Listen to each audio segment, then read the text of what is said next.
السلام عليكم، أهلا وسهلا ومرحبا بكم في حلقة جديدة من بودكاست زينة توكس. آخر مرة كانت جلسة حريم مع شيماء وأمينة. هاد المرة استغلت الفرصة، جات عندنا سارة من بلجيكا بنت عم شيماء وقلنا علاش لا غنصور لكم إن شاء الله واحد الحلقة زوينة على واحد الموضوع اللي كنظن غيكون انتريسانت لبزاف ديال الناس، وهي الناس اللي كيكونوا اولا المغاربه اللي كيكبروا في واحد البلد اوروبي ولا بلد من غير بلادهم وكينشئوا بين جوج ديال الثقافات. فقلت علاش ما نشوفوش وجهه نظر ساره بالنسبه لهذا الموضوع ان شاء الله. انا يلا خليونا نكتشفوا شكون هي ساره وكيفاش كانت وكيفاش عاشت ساره ما بين المغرب وما بين بلجيكا. ساره مرحبا بك. شكرا حيت قبلتي تصوري معايا زينة توكس. شكرا بزاف وتهضري على يور اكسبيرينس التجربه yes. ديالك. فاول حاجه قولي للناس اللي كيتبعونا واللي كيسمعونا شكون هي ساره؟ هاي everyone، انا ساره. انا كبرت في بلجيكا في انفيرس. كنهضر الفلامانيه الفرنساويه، حيت في بلجيكا كنهضروا الفرنساويه والفلامانيه، و اوف كورس كنهضر العربيه الدارجه. وقيلا كتسمعوا شويه الاكسون ديالي ماشي هو هذاك، ولكن المهم كنديروا المجهوده. لا بيرفكت ما شاء الله عليك. ما شاء الله. حيت تهضري دابا من اللغه يعني اون جينيرال؟ دابا الفلامانيه الفرنساويه لونجلي الدارجه وشويه اسبانيول شويه. ما شاء الله ما شاء الله عليك. ولكن يعني انت موهوبه فيما يخص اظن اللغات. كتعلمي بالزربه؟ يا دابا انا بحال الريفيه، حيتاش انا ريفيه. كنفهم كل شيء ولكن ما كنهضرهاش. اوكي. ولكن كتهضري حتى شويه الريفيه كتهضري يعني حيت غير شي جوج ثلاثه الكلمات مهم، ثلاثه الجملات بحال هكاك، ولكن ماشي بحال الدارجه كنهضرها احسن حيت كنت كنهضرها مع ابي. اوكي مزيان. قولي لي شنو قريتي ساره؟ شنو انا قريت بزنس انجينيرينغ، انجينيور كوميرسيال في اليوني. درت الماستر ديالي ومن بعد ما شاء الله مشيت نخدم عند سامسونج. راني عاد خدامه عند سامسونج كم بزنس اناليست. اتس ما شاء الله عليك. ايوا مرحبوا بيا، رحبوا معنا بالباش مهندس ديالنا ساره. ما شاء الله عليك ساره. شكرا. اول سؤال بغيت نسولك لانه انا كتبت شي اسئله هنا باش ما ننساهمش اللي كنظن مهمين باش ما ندخلوش، لانه الموضوع كبير ومتشعب، فباش يكون مختصر والناس حتى هما يستافدوا معنا. قبل ما ندوز نسولك في الموضوع ديال اليوم، الا قلت لك اختصري لي ساره كامله في 3 ديال الكلمات، شنو تقدري تقولي عليها؟ ولا شنو تبغي تقولي ساره؟ نمبر 1 فاني. فاني يا اوكي. انا كيعجبني الضحك. انا كنأكد هذه ما قدرناش نصوروا تضحك، ما قدرناش نصوروا خوتي. خصك تاجوتي بلوبرز في الاخر. ما شاء الله عليك. سكند نقول دابا عندي الكلمه في الفلامانيه في الراس. افونتورلك ابنتوياليش مغامرة. تعلمت كلمة جديدة مغامرة. أنا كنحمق على كنسافر. ما شاء الله سافرت بزاف ما شاء الله. أنا كنت كنقول شيء ما هي التوب 1، ولكن من تلاقيت كنتي هي علمتني ما شاء الله وسبقتي هذوك بنت عمي كبيرة عليا، هي بدات كتسافر قلت حتى أنا بغيت ندير هذا الشيء. ما شاء الله شيماء حتى هي كتحماق على السفر. باقي لك وحده. قلنا مغامره وفاني. باقي لك وحده اخرى. شنو فاش كتشوفي ساره ولا اللي تقدري تقوليها تعطيها ديسكريبشن لساره؟ what would you say شيماء behind the scene what would you say؟ انا عندي واحد الكواليس راني عييت عيينا شو درنا ميك اب نهار كامل وحنا خارجين. يا صراحه واحد النهار يعجبني نسمع من شي واحد مهم ماشي براني حيت بنت عمي، ولكن اوكي شيماء شنو تبغي تقولي؟ هي قالت فاني مغامره. شنو اللي تقدري تقولي نخل ساره؟ انا بغي نقول ساره نوخ سبونتان، هي عفويه ولا يا ولا spontan yeah I am I think. باست yeah اوكي. اذا ساره كتقولي انت فاني مغامره و عفويه. نسيت الكلام عفويه. الكلمه اوكي. كنظن خدينا واحد النبذه بسيطه على ساره، عرفنا شويه ساره من بعيد شنو دارت شنو قرات. غندخلوا دابا يمكن الموضوع اللي غادي نهضروا عليه اليوم هو انه النشأة بين ثقافتين، يعني ملي الانسان كيتربى ما بين جوج ديال الثقافات مختلفين. اول حاجه هي كيفاش كان الاحساس ديالك وانتي كترباي بين جوج ديال الثقافات، يعني ثقافه Yeah. مغربيه وثقافه اوروبيه نقولوا بلجيكيه. ازو كيفاش كنتي كتحسي راسك وانتي كتكبري ما بين والديه مغاربه يا اصلي مغربيه ولكن ولكن زادت في ربما انت الجيل بلجيكا. الثالث لانه ماماك حتى هي تولدت في هذاك الشيء اللي بلجيكا. كنت غنبدا به يا اوكي باش كل شيء يعرفوا. انا امي هي كبرات في بلجيكا وبابا كبر في المغرب. انا كنهضر مع با كنهضر العربيه الدارجه ومع ماما كنهضر الفلامانيه. وفي المدرسه كنهضر الفلامانيه ومع صحاباتي كنهضر الفلامانيه ومع خويا مع خواتاتي كنهضر العرب الفلامانيه. انا مهم فاش كنجي للدار اوف كورس كنحس براسي مغربيه حيتاش كنهضر مع بابا بالدارجه كناكلوا الماكله مغربيه.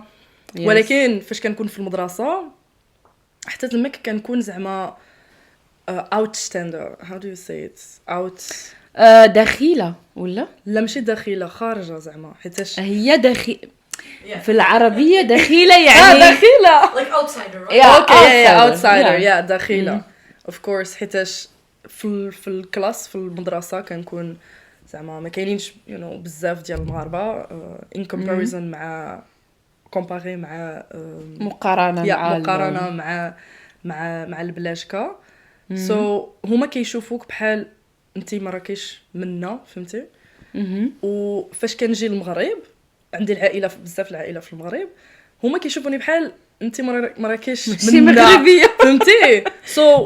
زعما فين انا فين بلاصتي فهمتي زعما فين بلاصتي انا يعني كنتي كتحسي راسك ماشي 100% مغربيه وماشي 100% بلجيكيه. حسيتي شي مرات ديال واش انا اصلا كنتامي لشي بلاصه لشي بلد ولا زعما هي كوميم شويه صعيبه. كتجي لي زعما بحال الخساره ما كنفهمش الدارجه مزيان ولا بحال الا عندكم هذوك يا داك اكسبريشنز الامثله الشعبيه فوالا هذيك ما كنفهمهاش. نتوما كضحكوا انا كنكون تماك يا ما كتفهميش اوكي شنو كتهضروا بحال داك الفيديو قبيله يا شتي دابا هذيك بحال كتجي لي خساره. ولكن من جهه اخرى المهم زعما قريت في بلجيكا وكبرت في بلجيكا ولكن في البلجيكيه في البلجيكيه كتفهمي الامثله الشعبيه يعني تقدري تحسي راسك 100% بلجيكيه. لا ما نقدرش. علاش؟ حيتاش هما اكثر ديال البلاشكه ما ياكسبتونيش كم بلجيكيه. لا ولكن اباغوش هما غير اكسبتيك ولا لا غير مساله اللغه. الا شفنا دابا اللغه مثلا لا اللغه كنفهمها يعني تقدري داكشي علاش كيضحكوا البلاج بحال اللي نكون ناخذوا حنا في المغرب الامثله يعني تقدري انت تفهميهم في البلجيكيه نقدر يعني ما كتحسيش راسك اوتسايدر 90% كنفهم زعما هذاك الشيء اللي كيضحكوا به. يعني غادي تقولي انه في بلجيكا ماشي نفس المشكل ديال المغرب. يعني الناس اللي هما ما كيتقبلوكش من انت الثقافه كتعرفيها تقريبا 100% اكثر من الثقافه المغربيه حيتاش كبرت تماك. يس كبرت تماك كنمشي للمدرسه صحاباتي كاملين في المدرسه كانوا المهم بلاشكا كانوا ميكست بورتوغيز البانيز ساوث كوريان يا بزاف الجنسيات. انا اصلا كبرت في في multicultural environment. ما عرفتش كيفاش نقولها في الدارجه. ثقافه مخلطه يعني مخلطه فوالا يا تقريبا المعنى راه كنظن واضح. يا انتريسانت. و شنو كتبغي في كل ثقافه؟ شنو كتبغي في الثقافه ديال المغرب وشنو كتبغي في الثقافه ديال اوروبا ولا بلجيكا؟ لا انا نقول لك الصراحه الثقافه ديال بلاشكا راه ما زعما ما كتانتريسينيش بحال الثقافه بحال الثقافة ديالنا المغربية. حنا عندنا الماكله ديالنا واحد من زعما the best we have the best Yeah. food كيتشن عندنا اللباس ديالنا الكاشط وداك الشيء حنايا زعما نمبر 1 also الموسيقى نقول زعما صافا ولكن انا اصلا ما كنسمعش بزاف الموسيقى ميوزك مorocan ميوزك اوكي انترناشونال انتيا انترناشونال اوكي ولكن ديال بلاشكا كيعجبني غير لي فريت ديالهم هادشي باش هذاك اللي عندهم في الكولتور ديالهم تما كبرتي تما باش تقولي لهم هالو كاين غير فريت لي فريت ولا غوفر لي غوفر يا وشكلاط يعني انت كتحسي الثقافه ديال المغرب كتجذبك اكثر انت كتنتمي للثقافه المغربيه اكثر اوف كورس يعني بلجيكا ما عندهاش شي حاجه اللي تقولي انا كنتمي حتى لهاد نو اوكي لا اصلا هنا كنكومباريو لوروب مع لافريك انا اصلا لافريك زعما كتجي لي قريبه للكور الا كنقارنوها مع لوروب يا بصح السؤال اللي غنبغي نسولك دابا هو واش بسبب هاد الثقافه وهاد الاختلاف بين المغرب اوروبا بلجيكا عمرك عشتي شي حاجه فاني بسبب هاد المشكل باللغه ولا دزتي من شي موقف نشوف في بنت عمي وقيلا هي عندها بزاف ديال لي زيكزامبل شيماء عاونيها بغات تنعس عيانه المهم بزاف المرات كنقول يعني شي حاجه بشي طريقه اللي كتضحك بنت عمي ولا كتقولي يمكن فهمتي بحال اللي كتقول ولا يمكن تكوني تقولي شي حاجه كتجيني كيوت مين كتقول كيوت لايك وات بحالاش كيوت حيتاش ما كنهضرهاش زعما مزيان ما كان بواحد الطريقه زوينه فهمتي حلوه لايك وات ما طيحش انا بدي شي حاجه ولكن بزاف المرات كتقول شي حاجات حلوين كنبقى نضحك كيجيوني حلوين بحال شي واحد صغير كيهضر حدايا اوكي ولكن غتكون وقعت لك انك شي مرات مثلا استعملتي شي كلمه ماشي في بلاصتها وضحكوا الناس ولا شي واحد هضر معك ما فهمتيش ولا فهمتي شي حاجه غلط بحال الراجل قال لك راه الباب وانت غادا كتحلي باب طواليت هذيك عقلتي عليه شيماء تفكرت لنا شي موقف خلينا نسمعوها اي هوب كتسمعي مزيان حيت ما عندكش ميكرو تما عندها جوج صراحه جوج اوكي غنعاودوا اوكي تعاودينا الاول الاول شوفي حاولي فين لا اشتغيت شويه تغوتي حيت ايش دينك المايك شويه بعيد عليك الاول هو دابا بحال في المغرب ما عرفتش واش تانتيا ولكن حنا دابا بحال الجداوات ديالنا جدودنا كنبوسوا لهم يديهم في المغرب اوكي فانا كنا انا وساره وانا جدتي كنسلم عليها بس ليا يديها وما عرفتش في واحد اللقطه ساره غتقول لي واحد الكومونتير فرفراتني شنو قالت كتبوس ليها يديها قلت لها راه حنا ديالي قلت وفين كانوا يديها ساره بلجيكيه انت يا بلجيكيه لا ما عندوش يديها ويلي الناس فين كانوا يديها شحال كان في عمرك شحال من عام كان عندي راني كنت صغيره وقيله هذه غير يمكن ما ويلي لا انا دابا في هذا الوقت ما نقولهاش غنحشم انا غنعاود بزربه حيت ان يمكن. كيس ما سمعتوش شيماء هي قالت انه واحد من الطرائف اللي وقعوا في هذا يعني في هذه الثقافات المختلفه ولا الاطفال اللي كيكبروا من هاد جوج ديال الثقافات هو انه شيماء هما مشات هي وساره عند جداتها وشيماء باست لجدتها على يديها يعني حنا في التقاليد ديالنا راه كنبوسوا لجدودنا يديهم وحتى على والدينا فساره سولت شيماء قالت لها علاش بستي ليها يديها قالت لها عادي راه جداتي قلت لها ولكن علاش فين كانوا يديها زعما علاش بستيهم ليها ما عقلتش ولكن شي مرات كنقول شي حوايج في الطريقه زعما راني كنتفلى معاك يمكن المهم ما رانيش متاكده ولكن دابا في هذا الوقت غنقول زعما ما نقولهاش فهمتي نبوس اليدين نقدر نبوس اليدين ما فيها والو مرات كتحسي انه كتطغى هذيك الثقافه ديال البلاد اللي كبرتي فيه يعني واخا انت مغربي والديك مغاربه وهذا ولكن اكثر وقت كتكون كدوزو في هذيك البلاد وحده اخرى ماشي في بلادك الاصل زعما دابا حنا كنا غير كل عام مره في العام كنمشيو للمغرب فهمتي اوكي ساره شنو هي الاكله عطينا وحده مغربيه وحده بلجيكيه اللي خص الواحد أوه. بالنسبه ليك ضروري يجربها، ضروري هذه الاكله خصو يعرفها سواء من الثقافه المغربيه ولا من البلجيكيه؟ انا اصلا الماكله البلجيكيه ما كتعجبنيش بزاف. عندهم هما بعدا ماكله حيت الالمان ما عندهمش عندهم مطبخ. بحال فولوفون ما ما كتعجبنيش. عرفتوش. هي بحال من بات، المهم العجينه ومعمره بوقيله الدجاج وشي صوص. ما عمري المهم. جربتها. شنو عندهم عاد؟ المهم انا اصلا ما كناكلش الماكله البلجيكيه. اوكي نقدر نقول لكم الفريت زوين، اوكي الفريت يا صافي. هذه هذيك تا انا زوينة. تا انا كنقولها. ولكن الماكله ديالنا عندك البسطيله بالدجاج، انت فان ديال نحب البرقوق. البسطيله. ما كنعطيش غير وحده. نحب البرقوق. Perfect. عندك الرفيسه، او الرفيسه كنحرق على الرفيسه. اوف كورس الدجاج محمر اللي صوبتي هذا النهار، تبارك بالصحة. الله عليك، بالصحه جا لذيذ. بصحتك. و شنو عادي اوف كورس مسمن معمر كيعجبني، الحريره. لا تبارك الله، حنا ماكلتنا زوينه وكتعجبنا، واه حنا حتى حنا معجبين بالمطبخ ديالنا. فاش كتحسي كيجيك شي مرات انك كتحسي واش انا مغربيه واش انا بلجيكيه، فاش كتحسي بحال هكا شي مرات شنو كتحاولي ديري ولا فاش كتفكري؟ دابا بحال عرفتي فين في شمن سيتويشن كيكون شويه صعيب في الخدمه، حيت في الخدمه اوكي خصك تكون بروفيشنال درك في الخدمه، ولكن كتحس براسك براني كتر. علاش؟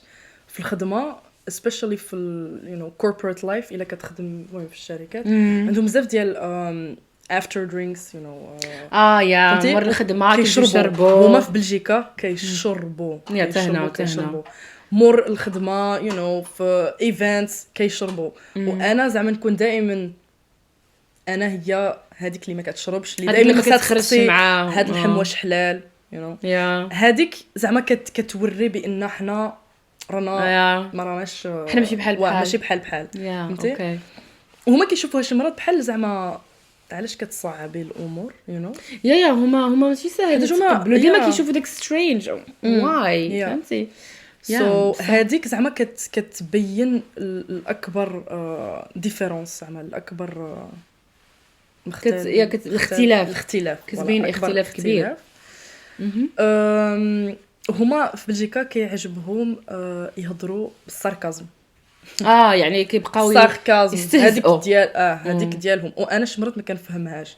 دونك شي مرات بحال كيضحكوا كيديروا هذاك الشيء انسايد جوكس، وانا ما كيدوزوها لك مزيان حيت انا المهم انا ما كبرتش بهذاك الشيء، هما واقيلا كبروا بهذاك الشيء راه بصح الثقافه ديالهم، ولكن ثقافتهم يعني فاش كتجي تشوفي كتلقاي راسك بغينا ولا كرهنا انا راه ما بلجيكيه ما مغربيه، انا الوسط.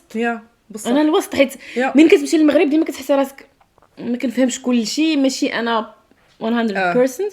فاش كتمشي لبلجيكا لا الشكل ديالك بعدا ما هذا مشكل، انت مسلمه كتلبسي الحجاب ولا هذا بلوس ثاني ثقافتهم ماشي بحالنا، يعني كيف ما كتعودي دابا يعني صعيبه. ولكن هذا الاحساس شنو كيدير فيك في الداخل مثلا؟ كيفاش كتعاملي مع شي مرات؟ شنو كتفكري كتقولي زعما يا ريت كان عندي غير بلاد واحد، زعما كنت كنتمي لبلاد واحد وصافي انا عارف راسي. دابا انا كنشوف الحوايج بحال ماشي اتس نوت ان ماي باور، فهمتي؟ انا ما قدرتش بابا زعما هي توك ذا ديسيجن، هو اللي اختار باش يجي لبلجيكا يقرا يكمل قرايته يلقى الخدمه، فهمتي؟ هو اللي اختار هاد هاد الطريق وي. زعما انا ما غاديش نفكر ونبقى نخمم زعما علاش، وفهمتي علاش ما علاش ما كان why don't I fit here ولا there. و زعما you just accept. انا كان اكسبتي كتقبلي انه اوكي انا هذه الحياه ديالي. وانا اصلا انا شي وحده بحال كم قلت لك كنسافر بزاف، ديجا راني دائما مع different cultures ومع الثقافات يعني ما مختلفين. كتحسيش راسك محبوسه في واحد Yeah, البلاصه yeah, اللي ما yeah, كتنتميش yeah. ليها 100%. yeah so it's not زعما شي difficulty صعيب ليا. زعما الأصعب ليا هو في الخدمة شي مرات، ولكن for the rest it's okay. الا دابا قلت لك مثلا اعطي نصيحه لشي واحد بحالك، لانه كاينين بزاف ديال المغاربه ولا حنا الجيل مثلا اللي نقدروا حنا نولدوا ولادنا هنايا ولا في بلاد واحد اخر، فغيكونوا حنا ولادنا ديال جوج ثقافات، واحد الجيل الثالث ولا الثاني. انت الا كان عندك راه يكون الجيل الرابع مثلا في بلجيكا، شنو النصيحه اللي تقدري تعطي للناس اللي عندهم اللي غيكونوا عندهم هاد الاولاد اللي بين جوج ديال الثقافات يترباو؟ النصيحه الاولى هي هضرنا قبيله عليها، اللغه دابا بحال انا ولاد خوالاتي هما كيف يقولوا the fourth generation الجيل الرابع هما ما كيهضروش كاع الدارجه. انا عاد راني كنسلك هما ما كيهضروش كاع الدارجه. انا نبغي لا انت ما شاء الله سمحي لي نقاطعك، انت ما شاء الله كتهضري فيري جود مزيان. حيت علاش؟ لانه انا راه كنهضر معاها بالعربيه يعني كنهضر معاها غير الدارجه، ولكن انت كتفهمي ما شاء الله مزيان. ما كنحسش راني راه عندك مشكل ولا ما كتفهمينيش مي شي حوايج بساط، ولكن راه يعني نقدر ندير معاك كونفرساسيون كامل بالدارجه يعني ما شاء. حيت انا غير انا كنخلط بزاف، فهمتي، كنخلط بزاف زعما، ولكن اتس اوكي واخا كان بحالنا. انا مثلا كبرت في المغرب، ولكن في الفرنساويه في الانجلي يا ولكن ماشي بزاف. شوفي انا مثلا عشت هنا فتره طويله، جيت انا عندي 18 عام، انا كبرت في المغرب، ولكن دابا صافي تعودت في المغرب بلا ما نحس. شي مرات كيخرجوا لي كلمات بالالمانيه ولا كنساهم كاع بالعربيه. زعما قلت لك انتي نقدر نجلس وندير معاك حوار كامل، واحد الكونفرساسيون كامله بالدارجه كتفهميني. لانه يعني انا ما اضطريتش دابا نشرح لك شي حاجه بشي لغه اخرى، حيت غالبا تقريبا حتى 90% فهمتي كلشي اللي انا كنقول. فانا قبيله سولتها قلت لها كيفاش انت كتهضري العربيه مزيان مع انك تزاديتي هنا ومامك تزادت هنا وانت كتهضري الدارجه بيرفكت يعني مزيان. شكرا يعني فرحتيني. يعني من هنا كنقول تحيه لباباك اللي ما شاء الله لا دار هذا مجهود. لا هو كيدير المجهود، حيتاش مع بابا كنت نقدر نهضر الفرنساويه، هو كيهضر الفرنساويه كيهضر لونجلي في الخدمه كيهضر لونجلي، ولكن هو كان زعما كان ستريكت كان ستريكت، كان كيهضر معنا العربيه باش اوف كورس ما تمشي لناش اللغه. وهذا زعما بيرفكت، لانه اغلب الناس ما عندهمش داك الصبر. صافي كيقول لك ما غيفهمنيش، كتلقى الانسان طالع عليه الدم عيان الخدمه. فكي الطفل كيجيه ساهل انه ما يعذبش راسو يفكر يفهم، كيبغي يهضر غير ديك اللغه اللي كيهضرها في المدرسه وفي الزنقه وسهل ليه.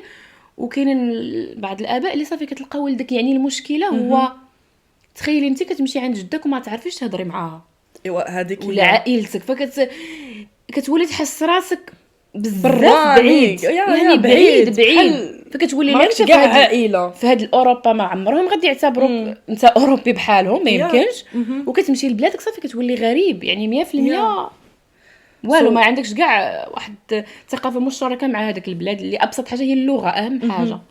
سو ادفايس ذاتس واي ادفايس الاول هو اللغه، زعما خصها تبقى في يعني على الاقل الدار ديما الناس يهضروا مع اولادهم في الدار العربيه الدارجه، على الاقل اللغه ديالنا اللهجه ديالنا مثلا المغربيه، باش الطفل يبقى يحس بالانتماء.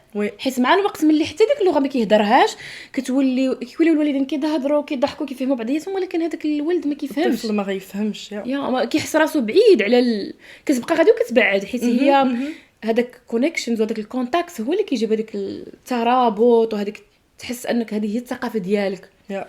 فملي ما عندكش اللغه راه صعيب.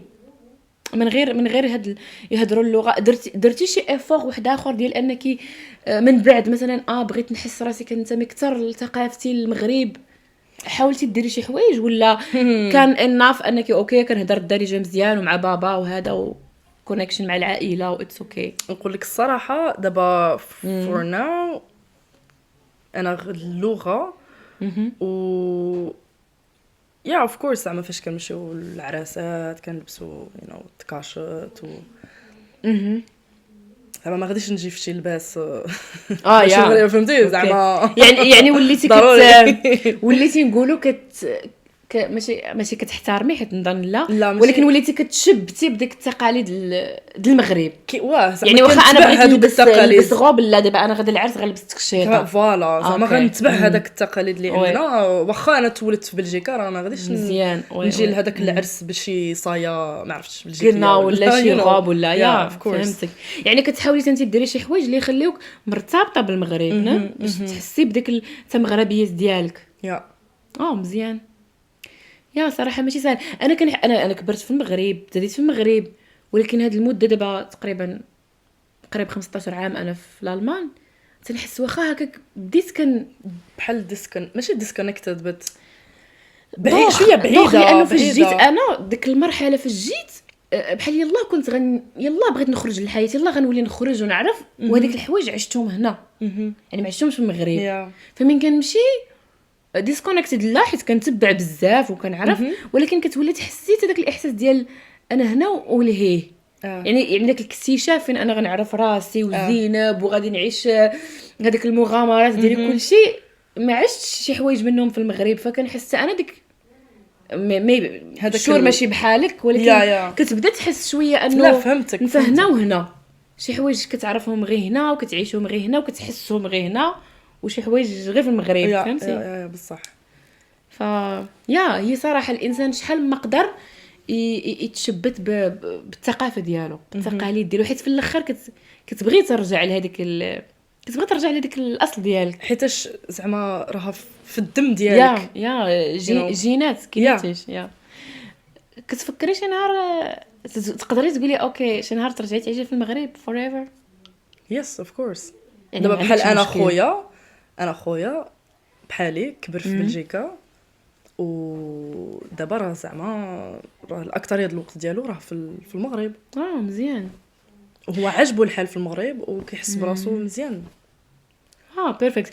كنظن يمكن الى الواحد وكاين اللي بزاف- بحالك هكا بزاف كيعيش اللي بين كيديروها الثقافات الى رجع كنظن غيولي يحس مروكن بور، غادي صافي غادي وحتى يتعلم العربيه اللي ديالو ناقصو. غتسرح غيتعلم فهمتي؟ وغيولي يفهم الامثله الشعبيه، وغيولي يا داك الشيء راه يا. مع الوقت. مع الوقت مع الوقت الpractice. غيجي، مع مع الوقت مع يا. البراكتيس يا. هذاك الشيء غيجي. يا شور. يا ما شاء الله ساره، شكرا بزاف. شكرا صبرتي ليك. واخا عيانه.